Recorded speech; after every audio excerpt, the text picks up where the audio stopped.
Hi friends, my name is Host Eric. I'm the host of Talking with Famous People, and I am the self-anointed most reliable voice in typology, at least the most defensible from logical or TI grounds, as you might say. Anyway, this video is called Typing Somebody for SI, or Typing for SI. It's specifically about how one goes about trying to determine where SI is in a person's stack when they're typing somebody. Now, for a little background, I've typed hundreds of people. I've published multiple mini typing sessions, and I've typed basically every type there is to type, except I don't think I've ever had any ESFJs come in to be typed. But other than that, I've typed every single type I've typed multiple times, but for some reason ESFJs don't seem to come around to get typed. Anyhow, so I do know what I'm talking about, and I want to convey to you so that you know how best to use introverted sensing how to identify introverted sensing, where it is in the stack, and what you've learned from it. I've got this quick reference guide I'm going to go through real quick. I'll publish this with the video too. You get a link to this. 3 stages in a typing session: observe stage, engage stage, and explain stage. The observe stage, you ask fewer questions, you listen to longer answers if they're providing them. You listen to them go on for longer. Second stage, you start cutting them off a bit and try to figure out exactly what they're doing means. And then the third stage, you explain to them why you've said what your type is and what your justifications are. There's 2 kinds of analysis in judging what somebody's type is. There's process analysis. It's more reliable to test how people answer than what they answer. Or there's correlate analysis. Correlates includes values, jobs, hobbies, self-reported attitudes, etc., stuff like that. It's less reliable, but it's relevant. There's 3 kinds of limits. There's limits in the testing. Only some functions can be tested as processes directly, like TI and SI ideally. NE can really too. SE could, but not via the internet. You kind of have to be in person with them. There's time limits. I use an hour. It's usually enough, but not always. Depends on the type. Some people are easier to get than others and quicker to get. Client also is a relevant factor, a relevant limit. A client's interest in attaining a specific outcome may skew their answers.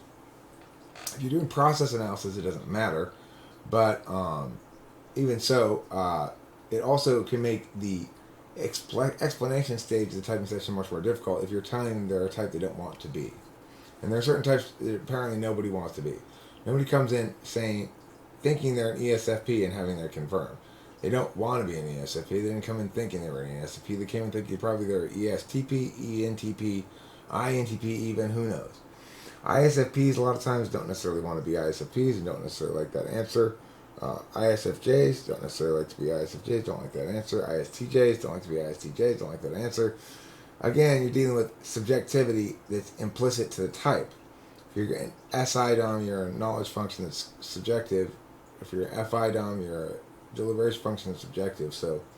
And tool function, same thing. Okay, now here's the function mechanics bullet points. There are 2 aspects to each function: the native aspect and the non-native. The native frame for each function is either physical or metaphysical, and the non-native frame is the other. There are 2 expressions of time. Real-time functions are those for whom the native aspect is physical, and turn-based are those for whom the native aspect is metaphysical. There are 4 fields of attention: 2 physical, 2 metaphysical. External physical, external metaphysical, internal physical, internal metaphysical. The physical fields are causal, real-time, experiential, and dynamic. The metaphysical fields are conditional, turn-based, communicative, static. There are 4 kinds of functions: knowledge functions, that's SI and NI. Deliberation functions, TI and FI. Interface functions, TE and FE. Action functions, SE and NE. There are 2 kinds of function values: absolute or instrumental. An absolute value is when you have attainment via a given function perceived as an end or a reward in and of itself. So if you like this video and think I'm smart and have good impression of me and good perceptions of me, I have 3rd slot FE. It's an absolute value for me, so I'll feel like game over. I've achieved my goal. I don't need to it's not instrumental towards anything else. An instrumental value for me would be something like introverted thinking, where this has to be logically sound, but at the end of the day, if that's only useful to me really, insofar as it successfully engages my extroverted intuition, which is an absolute value, my introverted intuition, absolute value, extroverted feeling, absolute value. It's not an absolute value in and of itself, So I think for some reason, if I had introverted thinking in the third slot, it would be my goal in and of itself. When everything makes good logical sense, then I'm satisfied and don't have to go any further. For me, once it makes good logical sense, it's up to extrovert it to you so that I get your perceptions and your feedback and stuff like that. Okay, so typing for SI. How do you type somebody to determine where SI is in their stack, whether front slot, back slot, front stack, back stack? Okay, so begin by asking if there's any background information that you, the typologist, might need to know. Pay attention not to what is said, but to how much and in what kind of detail. SI often links even abstractions back to personal experience. Thus, even in providing answers to abstract questions, a person with SI in the ego block is likely to add details about where they learned it, in what context, and so forth. Ego block, I used to be in first or second slot. It's a socionics term. To give you a clear example of what this means here is, so tell me about your experience with cognitive functions and what you know about introverted intuition. An SI user is more likely to say, well, I first learned about it when I meow, meow, meow, meow, and then after that I started watching meow, meow, and this is what I know about it. Non-SI users are likely to skip that first part. A little bit of a qualifier here, or a note. If you're dealing with somebody who's got SI in the 4 or 5, then you're probably not going to get much useful information from SI about them. It's very difficult to distinguish front stack or back stack, even what slot it's in, when something's in the 4 or 5. It can be a challenge. That would be like for SI, that you're talking ENTPs, ENFPs, ESTPs, and ESFPs. Their SI will look similar when tested. Okay. Ask open-ended questions about the past. Ask about childhood at a couple different spots. Note how much certainty they have, how much detail, and how precise the distinctions. Do they easily distinguish what happened in 7th grade from what happened in 9th grade, for example? Ask about recent events. About recent events, ask for insignificant details that happen during everyday occurrences. Example, the last time I went out to eat, my companion dropped their fork and had to ask the waiter twice for a new one. Now you tell me a couple little anecdotes like that. All of this preceding testing I'm talking about there is testing the non-native aspect. But there's real-time data on the native aspect too, although we might think we can't see that stuff. True, we can't see hungry or thirsty, but we can pay attention to posture and body stillness. SI near the tops mean you'll see reduced stimming being stuff like this, bouncing my knees, wiggling around. Better posture, and more, they pay attention to where they're sitting and stuff like that. Generally less moving around. Native aspects correlates are the most unreliable with SI. The subjective knowledge function is bad at knowing how one's own affect and behavior compare with the norm or standard, independent of the SI user. So someone who's objectively very regular about meals might say they are irregular because they remember when they used to be perfectly regular and be describing deviance from that personal previous ideal rather than comparing against an average person. The thing is, SI is a subjective knowledge function, and so it really has trouble understanding itself against something other than itself. Non-native correlates are basically value correlates in this instance and are more reliable than native correlates, but less reliable than process analyses. Now, granted, I don't use a lot of the real-time process analyses with SI here. I don't pay a lot of attention to a person's posture and whether they're moving around a lot. I just generally don't use physical correlates very much. But that's not to say that they're not good. It's just not one I typically use a lot. But check the client. If you are going to use the non-native correlates, which are basically value correlates, you check the client for comfort with on-the-fly tasks. You can ask them to self-report about this. You say, well, how would you feel about being asked? Like if I said, hey, I do a question where I say, I'm a teacher and I suddenly get pregnant and I need you to take over the class. Are you comfortable with that? That'll tell you something about introversion, extroversion, usually, because introverts want more time to think about things usually. But SI DOMs are going to be the ones who are most averse to this notion of being thrown into something they're not familiar with yet. Use scenarios like I just said and self-reporting. Ask them, what do you value? But don't just ask them what they value. Ask them, put them in a position where they have to choose one over another. And the way to do that is to say, when they are in conflict, which value do you prioritize? Say, reliability or effectiveness? Reliability or novelty? Reliability or social grace? Reliability or authenticity? Um, you can also say familiarity, but I think reliability is a better positive word that matches up with the other ones as a value. Now, any type might ask for an example of when such values conflict. This is common, but subjective types are much more likely to. Subjective epistemology types. That's your SI 1-2 and your FI 1-2. Those are your subjective epistemology types. So if you ask a FI DOM, which value do you prefer? Do you prioritize in general? Let's say kindness or effectiveness when they conflict. Well, the FI DOM is almost always going to ask, can you give me an example? Because they can't deliberate very well unless they know they have some sort of link to it personally and they have their feelings involved about it. Without an example, they don't have any feelings. It's just an abstraction. And so they're trying to call upon a deliberation function that's useless in that context. So they'll typically ask for an example. When you say, well, give me an example of reality and effectiveness being in reliability and effectiveness being in conflict, well, the answer would be, you know this way is going to work. You think this way might be more effective, but you're not sure. It might not work at all. In other words, we could take an hour to do it and make sure it's done and be guaranteed it's going to be done right. Or we can take half an hour to do it. It might be done just as right, or it might not work.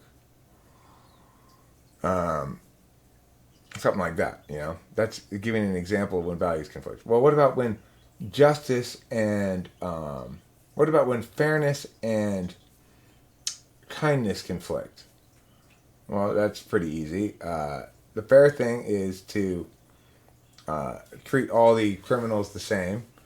But kindness says, well, you know what? That guy's already 80 years old. The rest of the criminals are all in their 20s. Let's give them 10 years.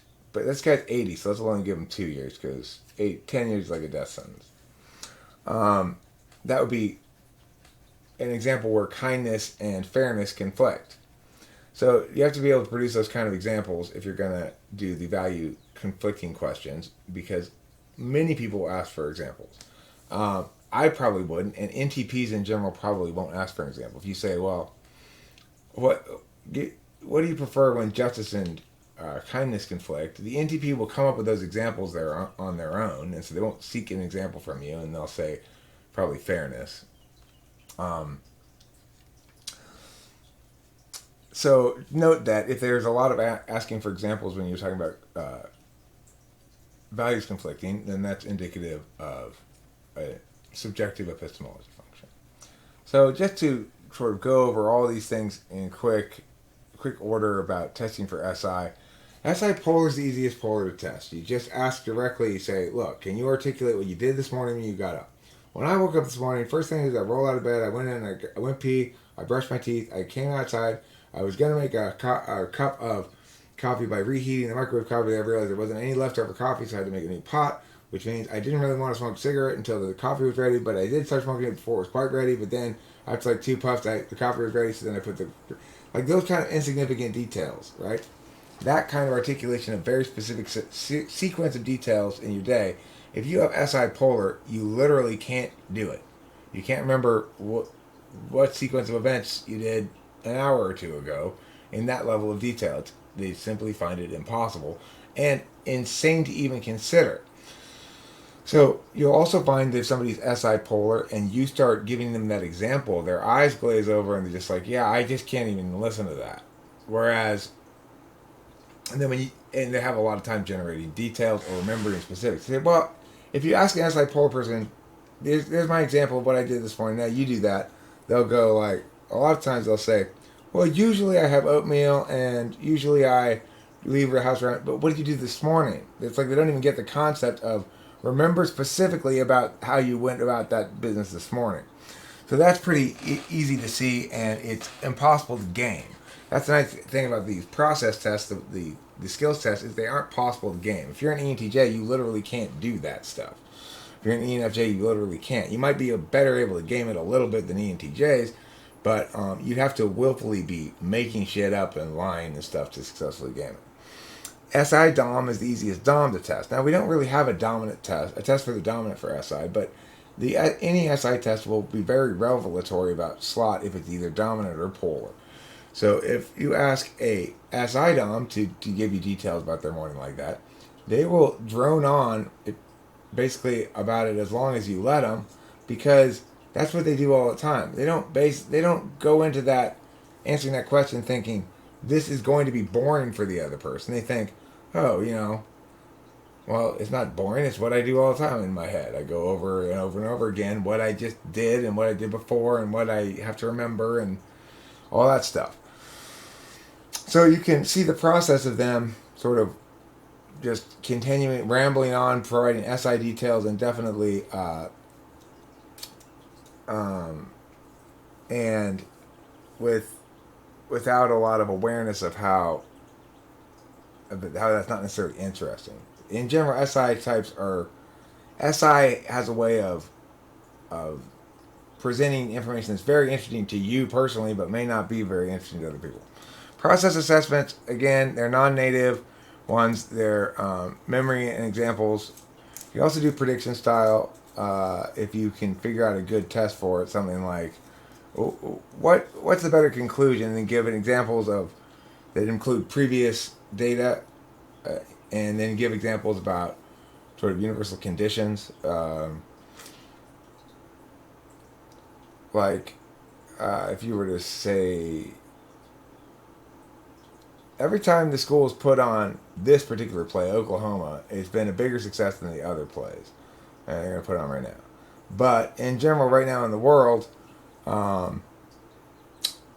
there's some negative stories coming out of the state of Oklahoma that may poison people's perceptions of the play, even though they're not directly related to it.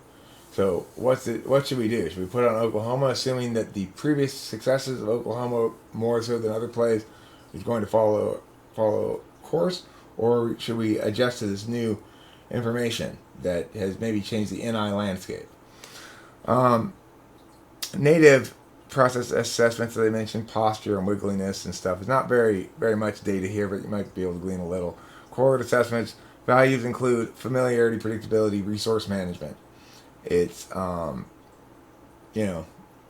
it correlates with this. SI DOMs know where all their shit is. They know where they have a Tupperware container that they've misplaced the lid. They know where the container is, and when they see the lid, they'll remember where the container is and go put it on it, even if it's a year later or something.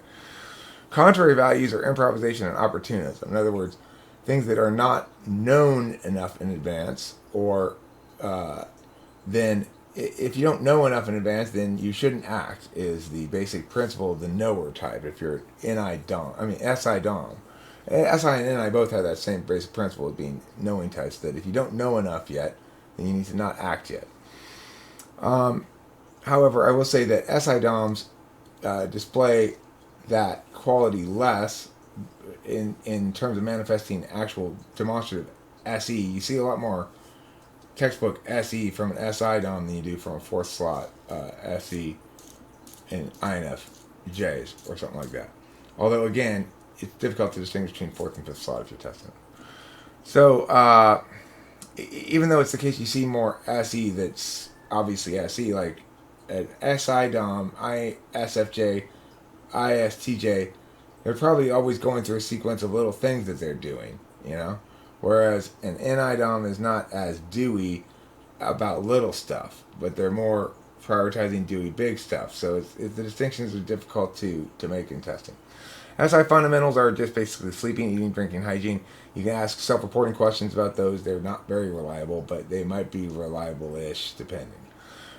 Self-soothing issues. How do you self-soothe is a good question. SI DOMs typically self-soothe by home, nest, bathing, eating, watching TV, things that are familiar to them and comfortable. The SI DOM is the ultimate lover of the old broken-in shoe instead of getting the new shoe. Okay, so hopefully this was informative about how to test for SI and where to put it in the stack. Again, a couple other pointers real quick. If you're asking a TI question, that is to say like a genealogy question, who is my mother's, father's, wife's, only daughters, husbands, only daughters, brothers, moms, sisters, no, I'm sorry, fathers, brothers, son. Well, it would be my cousin. Remembering all that stuff is much more difficult if SI is on the back stack. So if you have somebody who's very effective at conditional logic questions, but very ineffective at genealogy questions, or less effective at the genealogy questions, or needs more repetition, or wants to write them down, then you're looking possibly at an STP or, potentially, I guess, well, yeah, you're looking probably at an STP, potentially a high TI INFP or ISFP in the 8th slot. But the thing to note is when TI and SI are both high in the stack, as in with an INTP or with an ISTP, basically, because with 6 slot SI, you can see it a lot more demonstratively in terms of remembering stuff for questions. But ESTPs are more likely maybe to not keep track of that stuff quite as well. Regardless, what you'll see is in INFPs, INTPs are maximally able to do the remember and deal with thing, because that 3rd slot SI knowledge function, personal, so they remember their impressions of what's happened, and specifically language is particularly well remembered by INTPs, I guess, probably. But they're also deliberators. They have a deliberation function up front. So INFPs, INTPs are probably going to, it can be difficult to distinguish between them. An INFP is probably going to do almost as well on a genealogy question as an INTP, almost as well on the conditional logic questions. You kind of got to get them talking about what it means to do black and white thinking and where those conditionalities are inadequate if you want to try to distinguish between INFP and INTP. Regardless, the point here is about the SI. That 3rd slot SI and genealogy questions link in some ways that haven't quite entirely figured out yet, but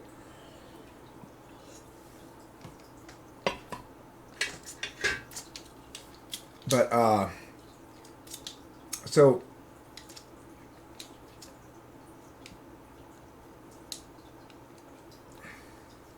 SI 8th, SI 4th, SI 5th. Those ones can be difficult to distinguish between each other.